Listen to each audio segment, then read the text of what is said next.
meus irmãos do inferno, eles vão crer.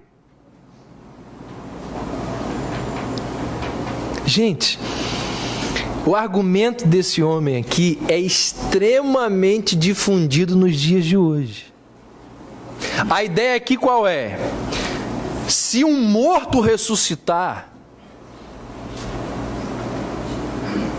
bater na porta lá dos meus parentes e mostrar para eles a realidade do inferno, é óbvio que eles vão se converter. É interessante que a Bíblia pensa diferente. A Bíblia pensa completamente diferente. Abraão vira e diz assim para o rico: eles têm Moisés e os profetas, que os ouçam. Alguém pode perguntar assim: mas Moisés e os profetas já estavam lá junto de Lázaro, já estavam lá no céu. Quem que são esses aqui afinal? Obviamente que Abraão não está falando de Moisés e dos profetas no sentido literal. Ele está falando dos escritos, do testemunho, da palavra de Moisés e que os profetas transmitiram. Abraão está dizendo assim: eles têm Moisés e os profetas, que os ouçam.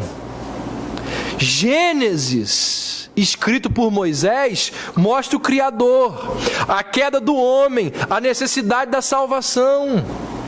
Êxodo fala da Páscoa, por quem um cordeiro morreu substitutivamente. Em Levítico nós aprendemos que sem derramamento de sangue não há remissão de pecados. O livro de Levítico, ele aponta para os sacrifícios de redenção instituídos por um Deus amoroso.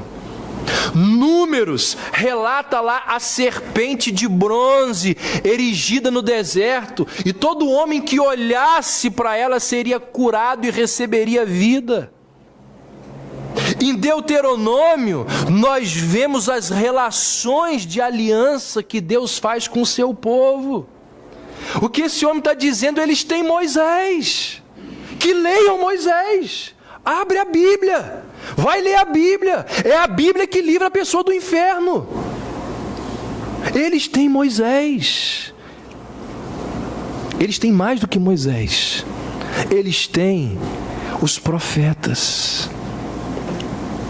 Os irmãos do homem rico tinham lá o Velho Testamento escrito. E nesse Antigo Testamento existiam os profetas. Eles tinham os profetas orais: Samuel, Elias, Eliseu.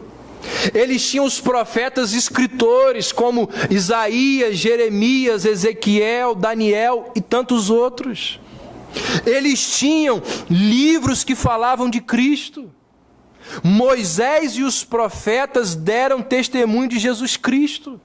Aliás, o próprio Jesus, quando ressuscitou, caminhou com 2 discípulos pelo chamado caminho de Emaús, e ele virou-se para os discípulos e disse assim: tudo que está no Velho Testamento foi escrito acerca do Cristo. Então o que Abraão está dizendo aqui? O recado que ele está dando para o rico é o seguinte: as escrituras, elas são suficientes para um homem ter fé salvadora em Deus. O que livra um homem do inferno? Esse livro aqui, ó. A leitura, o entendimento, a iluminação que vem pelo Espírito Santo através da leitura. Abraão está dizendo para aquele rico que está lá no inferno: o que você está propondo?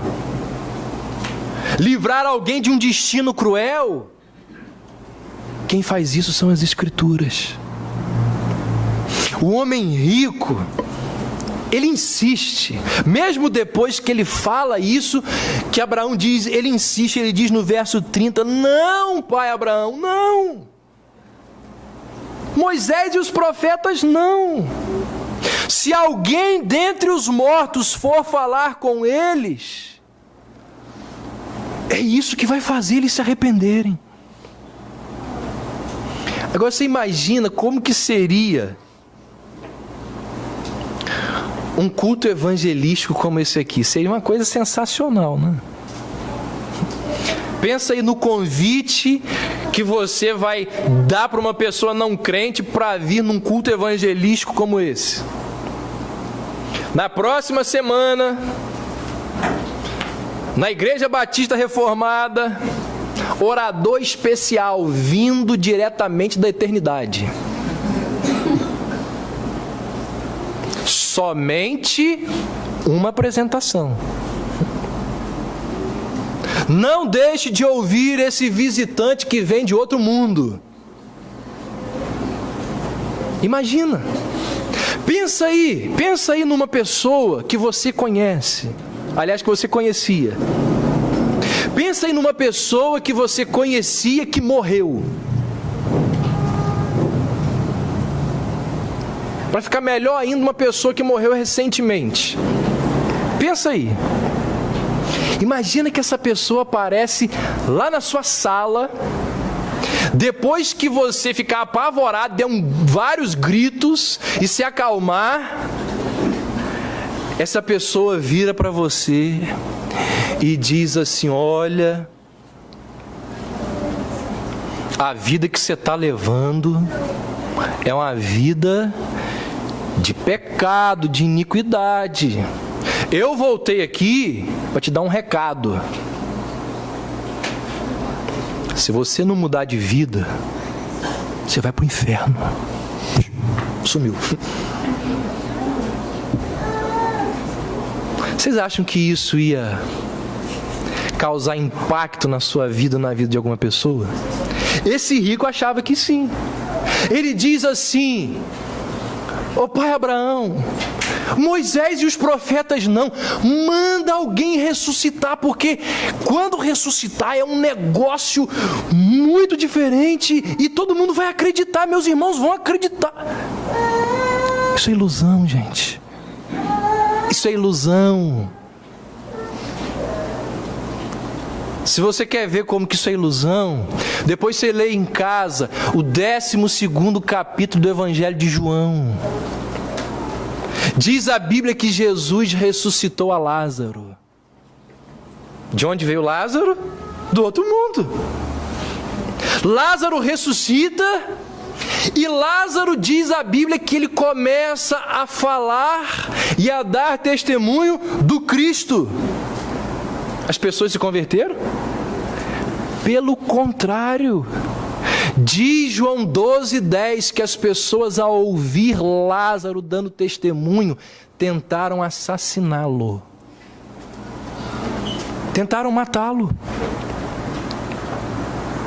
E aí, Abraão novamente diz para aquele homem que está lá sofrendo, ele diz assim, verso 31, meu filho, se não ouvem Moisés e nem os profetas, tão pouco acreditarão, mesmo que alguém ressuscite dentre os mortos. Gente, presta atenção no que Jesus está dizendo.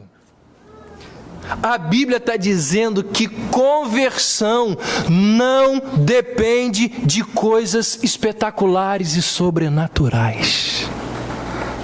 Preciso levar fulano de tal naquela igreja, porque naquela igreja tem milagre acontecendo. Preciso levar ele naquela igreja, porque lá tem coisa diferente. Isso não faz nada no coração do homem.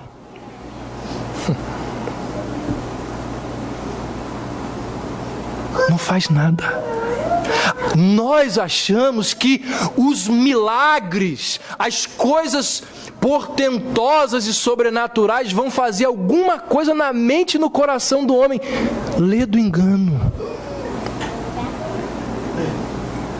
Apanha a história lá do Velho Testamento. Povo de Deus no deserto. O povo que estava no deserto foi o povo que viu 10 milagres acontecerem lá dentro do Egito. Foi o povo que viu os egípcios morrerem, sendo cobertos pelo mar este que foi aberto, e eles passaram de forma milagrosa pelo mar, a pé enxuto. Esse povo, eles viam milagre todo dia. Se alguém duvidasse da presença e do milagre de Deus, era só colocar a cabeça para fora da tenda assim e olhar lá na frente. A coluna de fogo que não deixava o povo perdido. Todos os dias de manhã caía maná, pão do céu. Depois caiu codornize, carne do céu. Eu pergunto, esses milagres que constantemente aconteciam, realizou o que no coração do povo? Deu fé no coração do povo? Gerou fé? Esse povo foi todo morto no deserto, porque não acreditou em Deus lá na hora da terra prometida, da entrada. Descrente, incrédulo. Bastava ter um probleminha que eles começavam a chorar e a lamuriar. Presta atenção no que eu vou te falar. Milagre não sustenta a fé de ninguém. É o que a Bíblia está dizendo. Ele diz: se não ouvem Moisés e nem os profetas, tampouco acreditarão, mesmo que alguém ressuscite dentre os mortos. Conversão não depende de coisas espetaculares e sobrenaturais. O que nós aprendemos nessa parábola é que o Senhor nos proveu na Bíblia de toda informação necessária para a nossa salvação. E aí, quem se recusa a crer no que dizem as Escrituras, não será nenhuma exibição de som, de luz, que vai mudar o destino delas. Se uma pessoa não é convertida pelas Escrituras, não existe nada nesse mundo que seja capaz de produzir um efeito redentor na vida dela. Assim como muitos nos dias de hoje, o homem rico, ele não acreditava que a Bíblia era suficiente. Esse é o problema da grande parte das igrejas evangélicas nos dias de hoje. A grande parte das igrejas deixou de crer no lema da reforma protestante do sola scriptura. Deixou de crer que a Escritura é suficiente, de que basta a pregação das Escrituras. Aí, por não crer mais nisso, enche a liturgia de uma porção de coisa que a Bíblia não permite, para poder atrair a atenção do povo. Vamos colocar a gente dançando aqui na frente, vamos fazer um teatro, vamos fazer isso, vamos fazer aquilo, para atrair a atenção do povo. A Bíblia está dizendo assim: isso não resolve nada. Só há uma coisa capaz de transformar o coração do homem: pregação da palavra de Deus. Só isso. Glória a Deus. Ele está dizendo, não adianta enviar a gente para ressuscitar, porque se eles não ouvem as Escrituras, tampouco se deixarão persuadir por outras coisas. Aquele homem não possuía nenhuma confiança na palavra de Deus. Ele acreditava que os seus irmãos precisavam de algo mais que a palavra para serem salvos. É como se ele estivesse dizendo o seguinte: olha, esses livros aqui, eles são insuficientes. Ninguém fugirá da ira vindoura apenas lendo mensagens desse livro. É preciso que algo maior, que algo além, que uma força mais poderosa que esse livro chegue até os meus irmãos.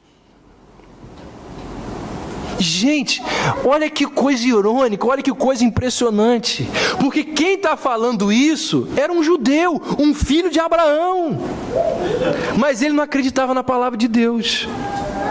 Quem está falando isso é alguém que cresceu na sinagoga, tinha contato semanal com as Escrituras, apesar disso ele não dava a mínima para o texto sagrado. No final das contas, o que aquele homem rico estava dizendo era o seguinte: é necessário que haja um novo método, algo melhor que o método antigo de Moisés e os profetas, para alcançar os meus irmãos. Está vendo como que o mal é velho? É preciso inventar coisas. Lamentavelmente, o Evangelho e a religião cristã nos dias de hoje pensa, age exatamente como esse homem aqui. As Escrituras não são mais suficientes. Muita gente boa não crê mais nas Escrituras. Não creem que as Escrituras podem ser instrumento de Deus para trazer o homem à fé em Deus. Muita gente ouve a pregação das Escrituras como mero entretenimento. Pode ser que seja o seu caso aqui. Vou na igreja lá do pastor Davi domingo à noite. Tem boa pregação lá, vão lá ouvir. E mais o quê? Só isso, acabou. O que acontece aqui é entretenimento. Se você ficasse em casa vendo Faustão, era entretenimento. Porque a Bíblia não muda a sua vida. Não há mudança. Sua vida continua a mesma. Muita gente ouve a palavra de Deus, tá nem aí, ó. E eu queria te dizer uma coisa.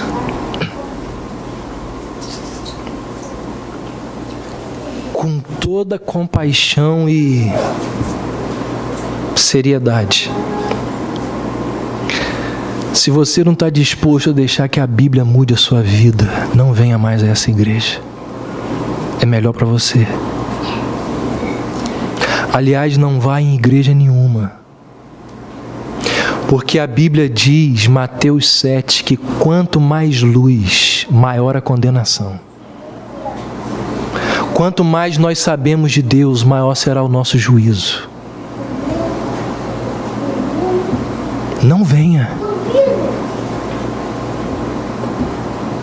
Agora, se você ainda crê que em algum momento a palavra de Deus pode vir ao seu coração e fisgá-lo, aí venha. Mas lamentavelmente, como aquele homem, muita gente ouve a palavra de Deus e tá nem aí. Judas andou 3 anos com Jesus. Ouviu Jesus Cristo pregar sermões belíssimos, Sermão do Monte. Ouviu Jesus falar coisas impressionantes. E o que aconteceu com Judas? Nada. A Bíblia fala de um camarada chamado Demas, que foi amigo do apóstolo Paulo. Paulo foi o maior teólogo da história do cristianismo, companheiro de Paulo.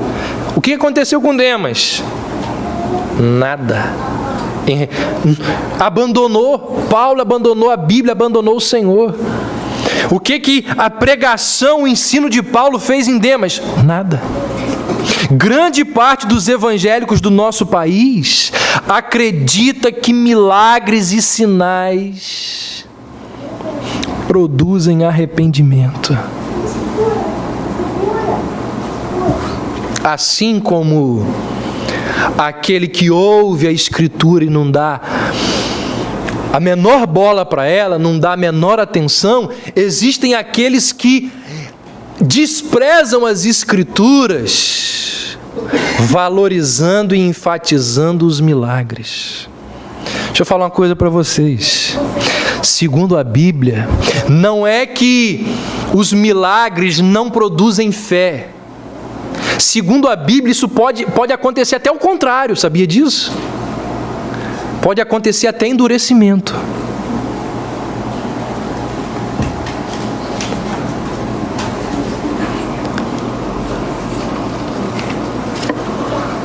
A Bíblia nos mostra que milagres não alimentam uma fé duradoura. Abraão está dizendo ao homem rico: você quer que os seus irmãos vejam um milagre? Seus irmãos já têm um milagre. Eles têm aos seus ouvidos, ele tem aos seus ouvidos quando visitam a sinagoga e ouvem a Moisés e os profetas. Sabe qual é o método bíblico de convencimento do pecado no coração do homem? A Bíblia diz assim: a fé, ela vem pelo ouvir. E ouvir o que? O som dos milagres? Ouvir a palavra de Deus. Eu caminho para o fim e digo o seguinte: quantas vezes na minha vida eu já ouvi gente dizer o seguinte, gente que eu digo assim, pai de adolescente jovem. E não só eu já ouvi isso, não só a gente dizendo para mim, mas às vezes colegas de ministério que compartilham e falam dessa pressão que alguns pais de adolescentes e jovens fazem com eles nas suas igrejas. Eles dizem assim: pastor, a igreja precisa ter uns negócios melhores aí para atrair os nossos jovens. A igreja tem que ter uma programação melhor, especial para os adolescentes e jovens. Esse cultinho michuruca aí. Pastor, vamos trazer aquele grupo musical famosíssimo, aquele cantor. Vamos trazer ele aqui. Pastor, qual o problema de na hora que o pessoal estiver cantando, ligar uns 3 canhões de luz aqui, soltar um pouquinho de gelo seco aqui, fazer disso aqui um espetáculo, porque o jovem gosta disso.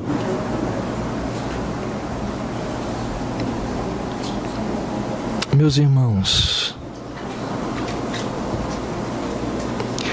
antes eu ouvia esses argumentos e ficava assim, ai,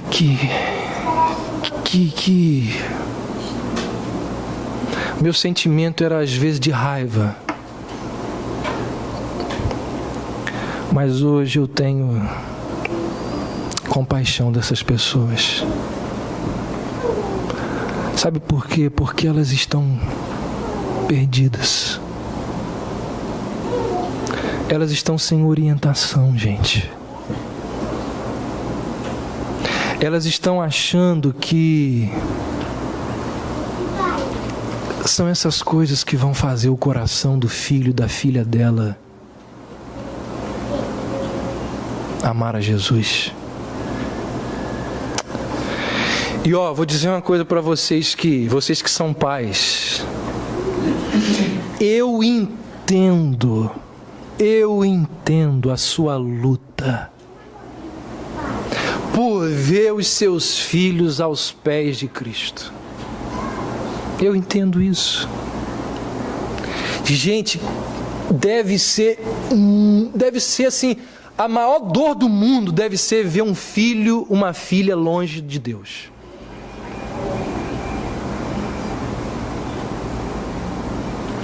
Por isso que todo dia eu me ajoelho e digo: Senhor, salva o meu filho. Porque eu não posso fazer isso, né? A Bíblia diz que quem faz isso é Deus. Mas o meu papel é orar por ele, é educá-lo nos caminhos de Deus. E deve ser assim, deve ser uma dor constante e muito aguda de uma mãe ou de um pai que vê o filho se desviando dos caminhos do Senhor. Eu quero dizer para vocês o seguinte: conversão não acontece através de manifestações espetaculares. Levar o filho incrédulo no louvorzão, mas se no louvorzão tem um sermãozinho, não adianta de nada. O pai que deseja ver os seus filhos salvos precisa levar ele não no louvorzão, precisa levar ele, sabe aonde? Até Moisés e até os profetas. Se você quiser apresentar Cristo a alguém, você não tem nenhum outro método a não ser abrindo as Escrituras e mostrando Cristo para essa pessoa ali. Certa vez Paulo disse o seguinte a Timóteo: Timóteo, você conhece as sagradas letras desde a sua infância. E Timóteo, é o conteúdo desse livro que é capaz de tornar você sábio. Para quê? Para a salvação pela fé que está em Cristo Jesus. Então eu quero dizer para todos nós que aqui estamos, eu mencionei os pais aqui, mas eu poderia mencionar você com seu amigo, você com seu pai, você com qualquer pessoa que você muito considera que você tem amor por ela, mas ela está caminhando para o inferno. Meu amigo, apresente esse livro para ela e ore. E faz mais o que? Mais nada. Há um pregador americano chamado John MacArthur que diz que a Bíblia é como um leão. Você não defende o leão se defende sozinho. Dá a Bíblia para a pessoa, ora por ela, estuda a Bíblia com ela, e quem vai fazer a transformação no coração dela é Deus. O que essa parábola está nos dizendo é o seguinte: eles têm Moisés e os profetas, isso é suficiente. Você quer mudar de vida? Quer ter a sua vida transformada? Quer ver a vida da sua família transformada? Precisa disso aqui, ó. Bíblia. Bíblia. Eu encerro dizendo o seguinte: em todas as parábolas que Jesus contou, olha que interessante, todas as parábolas narradas nos 4 evangelhos, em todas elas, o único personagem que recebe nome é esse mendigo aqui, Lázaro. De todas as parábolas, a única que o personagem recebe um nome é essa aqui. Sabe o que significa o nome Lázaro? Deus socorre. Ou seja, o que Jesus está nos mostrando, e não foi por acaso que ele deu nome a esse rapaz aqui. O que Jesus está nos mostrando é que todos aqueles que um dia estarão no céu, só chegarão ali porque Deus os socorreu. Porque teve ajuda divina. Mas tem mais do que isso. Jesus nos mostra que, mesmo que nessa vida ninguém nos socorra, porque foi o que aconteceu com esse rapaz. Era um mendigo que não tinha nada para comer, que estava cheio de feridas, que estava jogado lá na porta daquele rico, ninguém olhava para ele. Isso pode acontecer com a gente. Nós estamos sozinhos numa situação, nós estamos sozinhos na vida, nós estamos sozinhos, sei lá onde. Ninguém socorre, o Estado não nos socorre, as pessoas